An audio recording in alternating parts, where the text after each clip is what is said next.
अस्सलाम वालेकुम, मैं हूँ हसनैन, आप देख रहे हैं नया पाकिस्तान। इस वक्त मैं डिस्ट्रिक्ट कोर्ट के बिल्कुल सामने मौजूद हूँ। बैरिस्टर अफजल खान शनवारी मेरे साथ मौजूद हैं जो मुराद सईद को केस को देख रहे हैं। सर, कहा यह जा रहा है कि आप यहाँ प्रेजेंट नहीं हो रहे, आप यहाँ आ नहीं रहे, और केस के हवाले से बता दें एक्चुअली केस है क्या? पहले मैं ज़रा केस के बारे में बता दूं। ये बेसिकली एहसन इकबाल साहब की तरफ से एक हतक इज़्ज़त का दावा है मुराद सईद साहब के ख़िलाफ़। ये 2019 का केस चल रहा है, ठीक है। और 2019 से चूँकि वो ख़ुद मुद्दई हैं एहसन इकबाल साहब, उनके ऊपर ये एक ओनस और बर्डन है कि उन्होंने अपनी एविडेंस रिकॉर्ड करनी है, अपनी शहादत पेश करनी है। 4 साल में वो आज तक शहादत पेश नहीं कर सके। इनफैक्ट 2 दफ़ा अपनी केस ख़ुद वो बरतरफ करा चुके हैं गैर हाज़िरी होने की वजह से, अपनी गैर हाज़िरी की होने की वजह से। तो दिलचस्पी का तो जो मामला है वो तो यहीं से पता चल जाता है।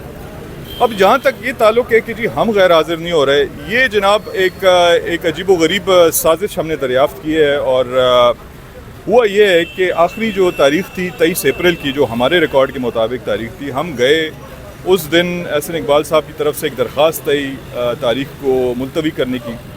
जैसे रूटीन में होता है, अदालत ने हमें कहा कि जी आप दिन के आखिर में तारीख़ की मालूमात कर लीजिएगा।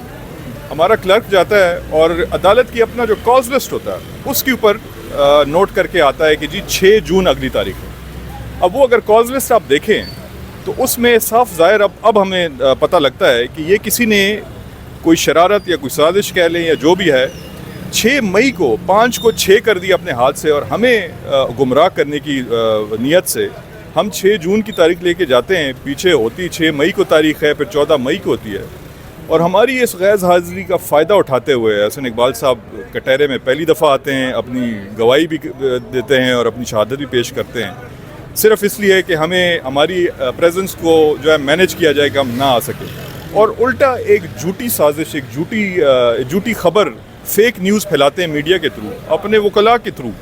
मुझे इस बात पे भी हैरत होती है कि उन्होंने ये एक झूठी खबर फैलाई कि जी अदालत ने यकतरफ़ा कार्रवाई शुरू कर दी है, हालांकि ऐसा कोई ऑर्डर नहीं आया।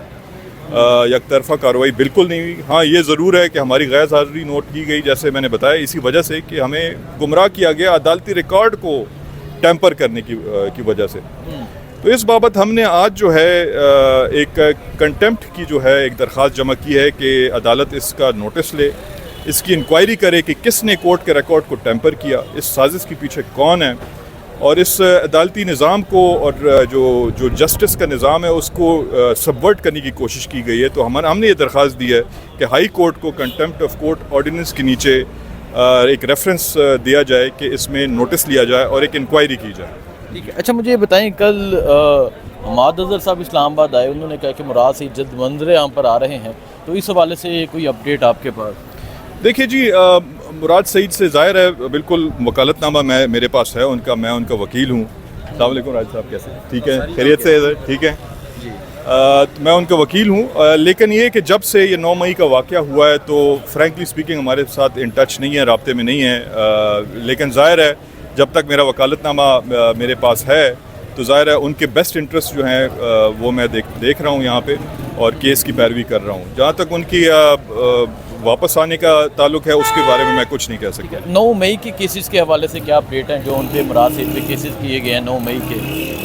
देखिए, 9 मई के हवाले से तो वो केसेस अभी तक ज़ाहिर है वो चल रहे हैं, उनके एक्स पार्टी ही चल रहा है, और उसके ख़िलाफ़ मुराद सईद के ख़िलाफ़ जो है डेथ थ्रेट्स भी हैं। इस बाबत उन्होंने सुप्रीम कोर्ट ऑफ पाकिस्तान को भी एक ख़त लिखा था, सदर पाकिस्तान को भी उन्होंने एक ख़त लिखा था जो ऑन रिकॉर्ड है कि मैं इस वक्त आ नहीं सकता पब्लिक में क्योंकि मुझे डेथ थ्रेट्स हैं, और इस वजह से जितने भी मेरे ख़िलाफ़ केसेस हैं तो उस पे जो है उस चीज़ को मद्देनज़र रखते हुए कम अज़ कम या केसेस को एडजर्न किया जाए या इस चीज़ को देखा जाए कि मेरे ख़िलाफ़ कोई ऐसी अनफेयर या अनजस्ट कार्रवाई ना की जाए।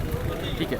अच्छा, देखें जी, ये अफजल खान शनवारी साहब हैं, सोशल मीडिया पर ये प्रोपेगेंडा किया जा रहा था कि ये यहाँ पेश नहीं हो रहे, लेकिन इन्होंने आज वजाहत दी। इन्होंने बताया कि ये हर दफ़ा पेश होने के लिए यहाँ मौजूद हैं। एक्चुअली हुआ ये कि जो मैं यहाँ शो कर सकता हूँ, जो 5 है उससे 6 कर दिया गया, या ये दिखाइएगा 5 को 6 कर दिया गया, जिस वजह से ये दरख्वास्त के साथ हमने ये कॉज लिस्ट जो है लफ भी की है, और ये आप देख सकते हैं 26 नंबर पे ये केस के टाइटल है, और ये डेट नेक्स्ट जो डेट लिखी हुई है एविडेंस की, ये 6/5 थी, इसको 6 किया है, तो ये 23/4 की कॉज लिस्ट है। ठीक है। तो ये देखें, ये किसी ने इसमें एक साजिश की है और धोखाधड़ी किया है। और दूसरा ये है कि ये जो एक प्रोपेगेंडा फैलाया जा रहा है कि जी ये मुराद सईद के वकील नहीं आ रहे और ये इंटरेस्टेड नहीं है और शायद इस वजह से नहीं आ रहे कि केस कमज़ोर है हमारा, तो ऐसी बिल्कुल कोई बात नहीं है। इनफैक्ट मैं ऑर्डर्स लाया हूँ 2 दफ़ा एहसन इकबाल साहब की गैर मौजूदगी की वजह से ये केस बरतरफ हुआ है। एक दफ़ा ये हुआ है जी जनाब 10/12/19 को, ये आप देख सकते हैं, डिसमिस्ड फॉर नॉन प्रोसिक्यूशन। और फिर उसके बाद ये रिस्टोर करते हैं, फिर रिस्टोरेशन के बाद फिर ये केस नहीं चला पाते और फिर ये एक बड़ा एक लंबा ऑर्डर 30/6/22 को, जिसमें जज साहब बाकायदा लिखते हैं कि लगता है ऐसा है कि जैसे कि वो इंटरेस्टेड नहीं है इस केस की पैरवी करने के लिए। और फिर इसके बाद ये दोबारा अब रिस्टोर करके आए हैं और अब हमारी गैर मौजूदगी को वल्ला आलम इसको मैनेज करके, ताकि हमारी गैर हाज़िरी में और मुराद सईद की भी गैर हाज़िरी में उनके ऊपर आज की क्या अपडेट्स हैं आप आज की अपडेट ये है कि आज चूँकि कोर्ट नहीं बैठी हुई थी, लेकिन तारीख आज ही थी, लेकिन हमने अपनी ये दरख्वास्त जमा करा दी है और इंशाल्लाह अब अगली तारीख 4 जून हुई है, तो 4 जून शहादत के लिए भी है, लेकिन ज़ाहिर है ये दरख्वास्त भी आ गई है तो इस दरख्वास्त पे भी कोई ना कोई कार्रवाई होनी है। ठीक है, बहुत शुक्रिया सर, थैंक यू।